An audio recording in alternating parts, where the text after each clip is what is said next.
अस्सलामुअलैकुम। मैं ज़ीनत जबीन सिद्दीकी एक बार फिर से आप सबों की खिदमत में अपनी ताज़ा तरीन कहानी तेरे बिन लेकर हाजिर हूँ। समाअत फरमाएं। सब कुछ कितना खामोश था, कितना चुप, जैसे ये दोपहरिया धूप से कराहती हवा डर कर नीम की शाखों पर दुबक गई हो। सामने सफ़ेद रंग की बिल्डिंग में टाइल्स के फर्श पर आते जाते डॉक्टर अपने अपने चैम्बर में चले गए हों। बाईं तरफ टीन की छाजन में बैठे लोगों ने बातें करना बंद कर दिया हो। सब कुछ कितना खामोश और कितना रुका हुआ सा था, सिवाय मेरे मन के। नैनी मेरी बच्ची 2 दिनों से हॉस्टल में ज़िंदगी और मौत की लड़ाई लड़ रही थी और मैं अपने बिखरे हुए मन के साथ लॉन में बने बेंच पर बैठा इर्द गिर्द का जायज़ा ले रहा था। मैं किसी की बातें, हवाओं की सरसराहट, टीन के छाजन में लगे पंखों की चलने की आवाज़ें कुछ भी कहाँ सुन पा रहा था। मेरा मन तो रो रो कर ऊपर वाले से अपनी नैनी की ज़िंदगी की दुआएं मांग रहा था। तभी मेरा फ़ोन बजा। कॉल आईसीयू से आई थी। नर्स ने बताया नैनी को होश आ गया है। मैं भागकर नैनी के कैबिन तक पहुंचा था। वो बेड पर लेटी थी, उसे सलाइन चल रहा था।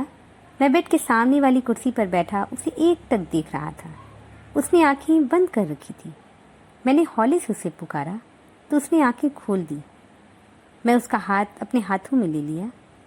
पापा, मुझे माफ़, वो आगे कह न पाई। उसकी आवाज़ रौंद गई थी।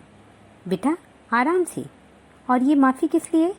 मैं उसकी पेशानी चूम कर उसके बालों को पीछे करने लगा। वो पापा, मुझसे गलती हो गई थी। अब वो रो रही थी और मैं उसके आंसू पोंछ रहा था। उस रात मैं उसे हॉस्टल में अकेला छोड़कर सोने की नीयत से घर आ गया। मगर घर आने के बाद भी मुझे नींद नहीं आ रही थी। बार बार यही लग रहा था कि अगर नैनी को कुछ हो जाता तो मैं अकेला क्या करता। मैं अपने कमरे से निकलकर नैनी के कमरे में आ गया। उसका कमरा बड़ा बेतरतीब हो रहा था। बेड की चादर और फर्श पर खून के दाग साफ नजर आ रहे थे। मैं भागकर मॉप उठा लाया, फिर फर्श को साफ करने लगा। नैनी, ये तुमने क्या कर लिया था बेटा? मैं दिल ही दिल में नैनी से बातें कर रहा था। मैं हर दिन की तरह उस शाम भी ऑफिस से आया तो नैनी घर पर नहीं थी। मैंने कई आवाज़ें लगाई मगर उसका कोई जवाब नहीं आया। मुझे फिक्र हुई कहाँ गई होगी। वैसे मुझे बताए बगैर कहीं जाती तो नहीं है।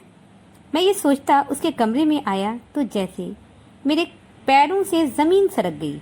मेरी नैनी पलंग पर बेसुध पड़ी थी। उसका एक हाथ पलंग से लटक रहा था। उस लटके हुए हाथ से खून टपक टपक कर फर्श पर दूर तक बह गया था। मेरी एक चीख निकली और फिर पता नहीं मैं कैसे उसे गाड़ी में लेकर हॉस्पिटल आ गया। फिर क्या हुआ कुछ याद नहीं। हाँ, याद रहा तो सिर्फ ऊपर वाले से अपनी नैनी की ज़िंदगी की भीख मांगना। मैंने पलंग पर बिछे चादर को हटाकर दूसरा चादर बिछाया और फिर उसके कमरे का दरवाज़ा बंद करके अपने कमरे में चला आया। बेड पर लेटा तो मेरा दिमाग गुजरे दिनों में उलझने लगा। मैं और मेरी बेटी नैनी, बस हम 2 ही थे इस घर में। 10 साल पहले नैनी की माँ गुजर गई थी। नैनी उस वक्त स्कूल में थी। माँ के मरने के बाद वो मुझसे बहुत करीब हो गई थी। मैं भी उसका बहुत ध्यान रखता था। ज़िंदगी आराम से गुजर रही थी।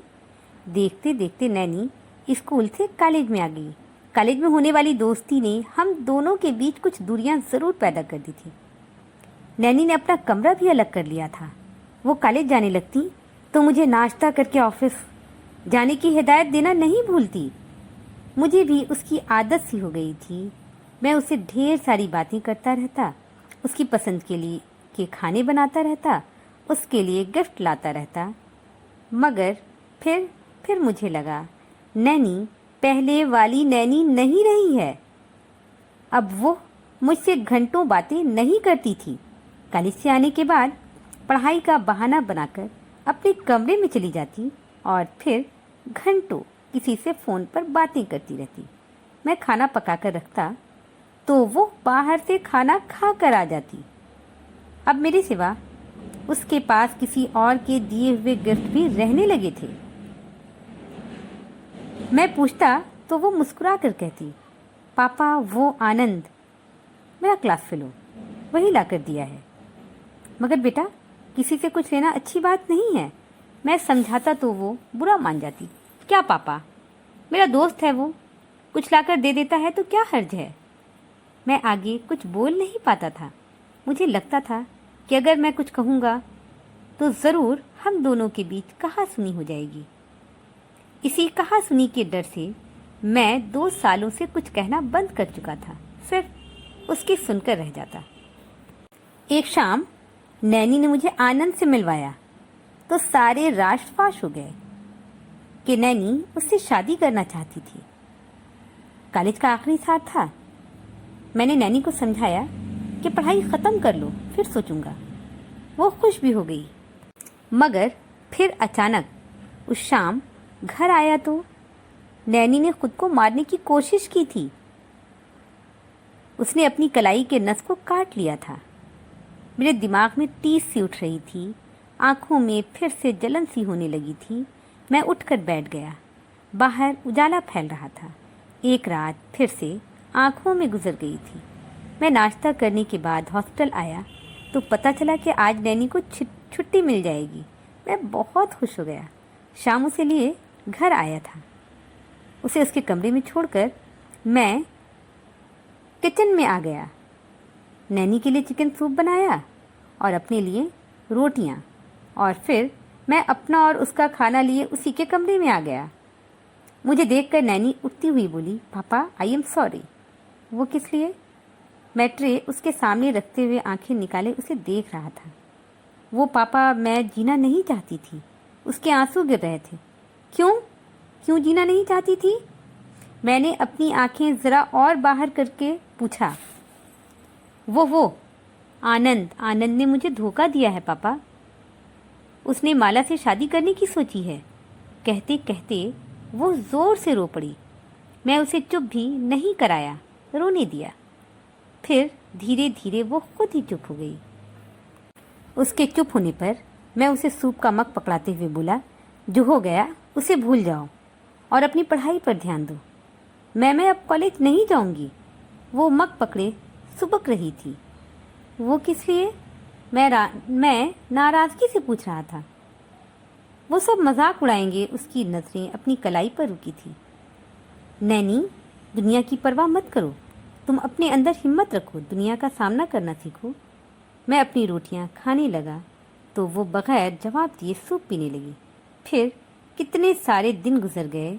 उसकी कलाई का जख्म भर गया था, मगर दिल में अब भी गहरी चोट थी।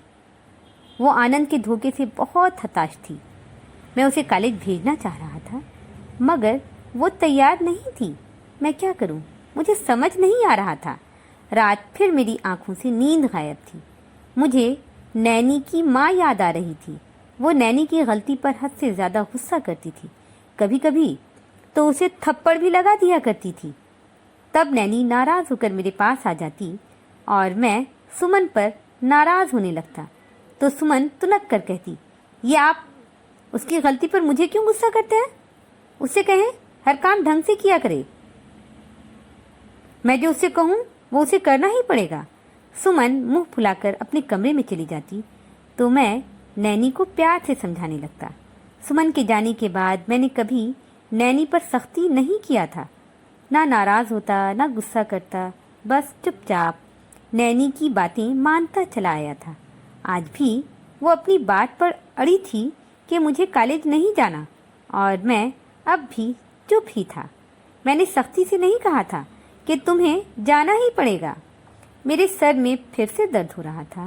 मैं अपने बेड से उतरकर नैनी के कमरे में आ गया। वो अलमारी खोले खड़ी थी। कई सूट उसके बेड पर फैले हुए थे। ये क्या है? मैंने हैरानी से उसे देखा तो वो हौले से मुस्कुराई।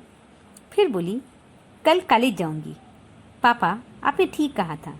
जिंदगी किसी एक के नाम पर ख़त्म नहीं होती। वो अलमारी बंद करती मेरे पास आकर रुक गई।